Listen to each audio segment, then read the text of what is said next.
Баршаңызға сәлем. Қазақстанымыздың елордасы Астана қаласында тұрмын. Бүгін мен видеода Астананың осы қонақтары, туристері келетін топ орындарын сіздерге көрсететін боламын. Әрине де артымызда бұл Астананың символы Бәйтерек монументі, сол жерден бастаймын. Айтпақшы, бұл жерде мен айтып кеткендей топ орындарды көрсететін болсам, біздің қонақтар баратын тағы да алдағы видеоларда мен парктерін көрсететін боламын, түрлі дәмхана, ресторандарын, мұражай, сондай жерлерін бәрін түсіремін. Сондықтан да маған каналыма жазып қойыңыздар, Астанаға қош келдіңіздер.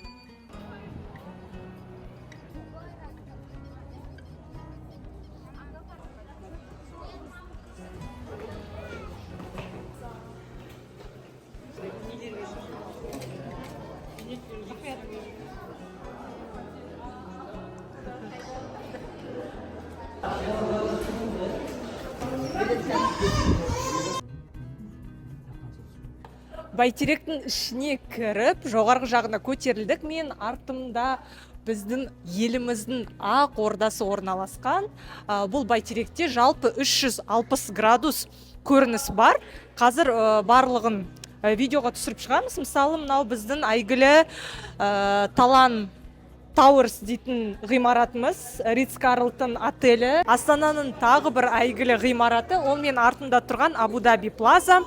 Бұл 75 қабаттан тұратын Қазақстан, сонымен қатар Орталық Азиядағы ең биік ғимарат болып саналады. Және де соның міне тура алдында ЛРТ-ның бір аялдамасы да бар. Құрылысы аяқталуға жақын. Және қарасаңыздар, ар жақта ЛРТ-ның вагондары да тұр. Сол жағалаудың барлығы көрінеді. Сол жағалау емес, мен ойымша бүткіл қалада осы Бәйтеректен әдемі көрінеді. Ал мына бетте Хан Шатыр, әлемге әйгілі ең үлкен шатырлы құрылыс. Сонымен қатар керуен дейтін сауда-саттық орталығы, түрлі бизнес-центрлар, Бәйтерек дейтін, Бәйтеректің ішінде мынандай кафе бар, отыратын орындықтармен, барлығы әдемі. Қазір ыстық далада, сол үшін сусын алуға келдік. Мұнда бағалары лимонадтардың 1990, ыстық шайлар, қара шай 490 теңге дейді. Жалпы осылай екен.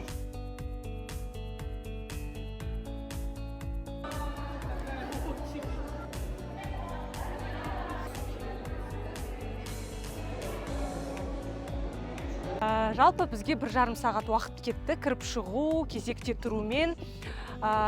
Негізі жазда бұл кезек 2 есе көп болады, сондықтан да уақытты да көбірек алу керек, яғни қыдырып жүрсеңіздер, сол уақыт аралығымен жоспарлап жүріңіздер. Бәйтеректің жоғарғы жағын көрсеткен Нұрлы жол бульвары, біз қазір сол бульвардамыз. Жалпы кешке жақын бұл жерде мүлдем басқаша вайб, адам көп, күшті фонтандар бар, жаңағы музыкамен сүйемелденген. Қазір осы Бәйтеректен шығып, біз Хан Шатырға қарай жол жүретін боламыз. 10 минуттай, ал кеттік.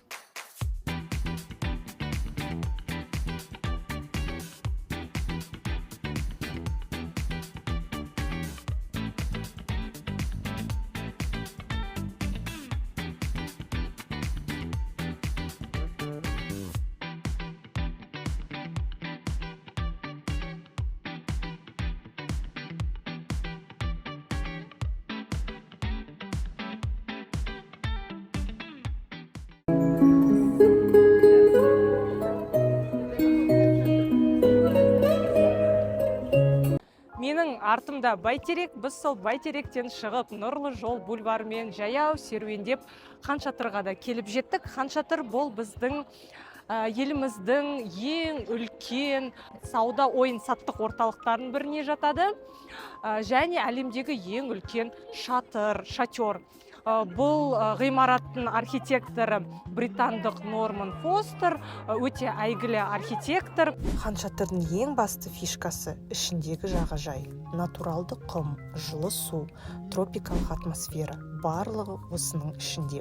Қыс болса да өзіңді жаздағыдай сезінесің, және бұл Астананың қақ ортасында.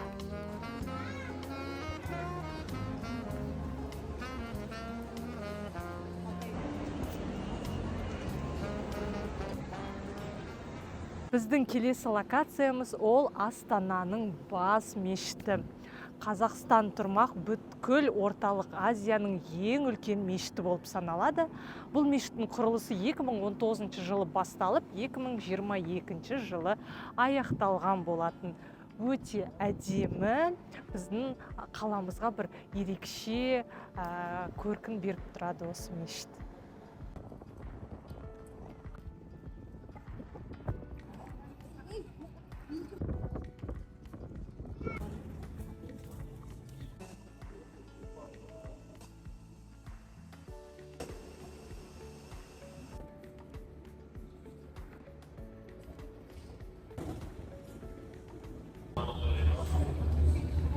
Бұл орталық мешіттің үлкен залы.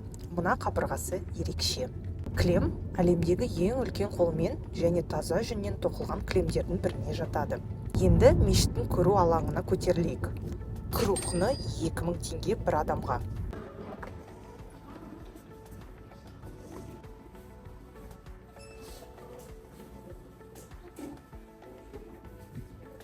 Біраз көтеріліп бара жатырмыз. Бит болған ойымда.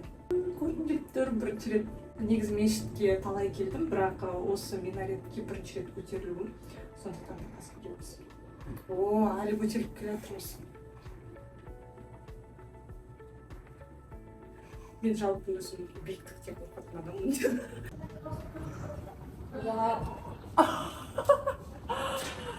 Вау!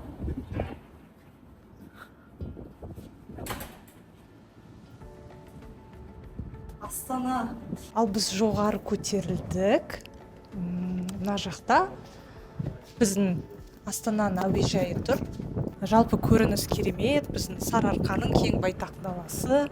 Мына жақта қала басталады.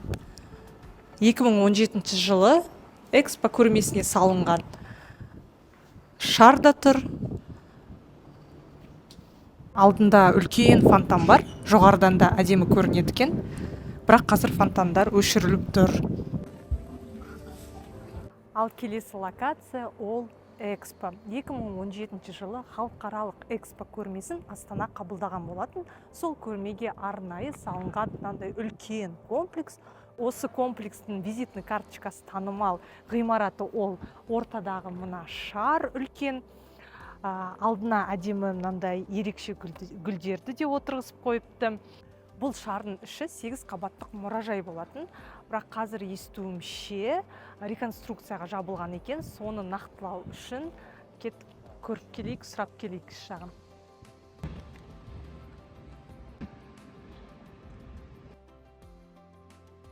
Шардың айналасында мұнда құрылыс жұмыстары жүріп жатыр, сондықтан да ар жаққа кіретін жол жабық.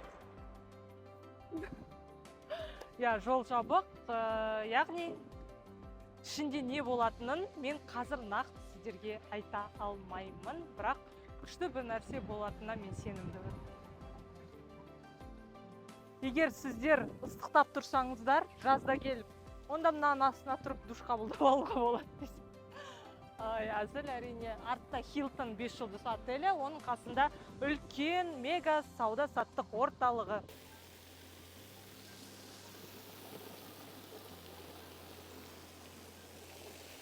Су салқын.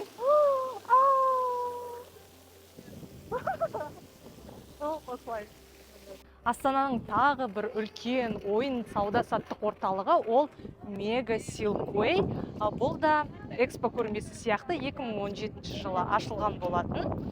Алматыдағы Мегадан кішкене де болса көлемі бойынша кішірек, бірақ өте іші жарық, шопинг жасауға қолайлы. Әлемдік брендтердің көбісі осы жерде орналасқан. Енді как обычно говорится, задний фон интереснее дейсің. Бүгін Меганың сыртын альпинисттер терезесін жуып жатыр екен.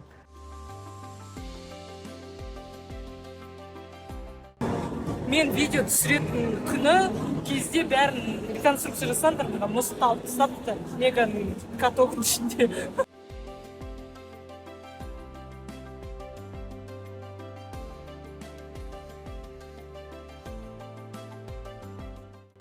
келесі локация ол отбасылық демалыс орталығы Айланд. Бұның ішінде океанариум бар, аквапарк және балаларға арналған джунгли орталығы да бар.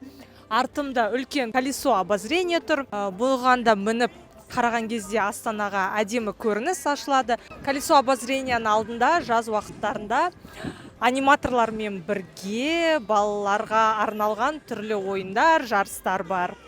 Ал Айландтың ішін бірге көріп шығайық, жүріңіздер.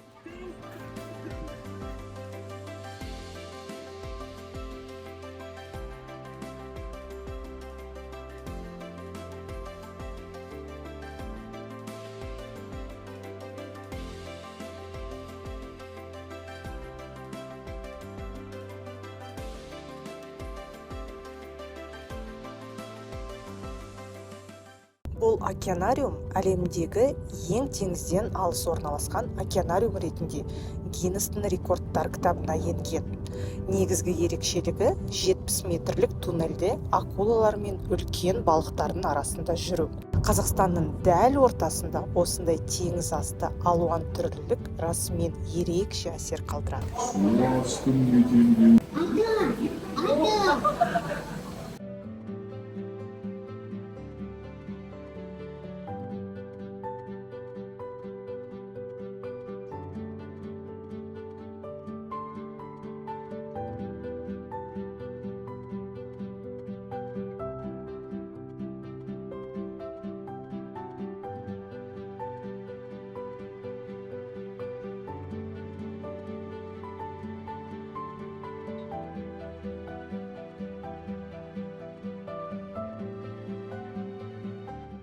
Осылайша Астананың ең танымал жерлеріне шолу аяқталды. Астана жыл сайын өзгеріп, көркейіп келе жатыр. Міндетті түрде келіңіздер. 42 айынан бастап кейбір объектілер реконструкцияға жабылады. Бұл деген сіздер үшін осы аталған объектілердің қайта жаңарып, жаңадан өзгерістер енгізілуінің арқасында көруге қайта бір мүмкіндік туындап тұр. Менің арнамда сонымен қатар Барселона мен Катарға қатысты влог бар. Өтіңіздер, қараңыздар. Және де алдағы уақытта Астананың ерекше жерлері жайлы тағы да бір видео шығатын болады. Сондықтан да арнама жазылып қойыңыздар, бірге болайық.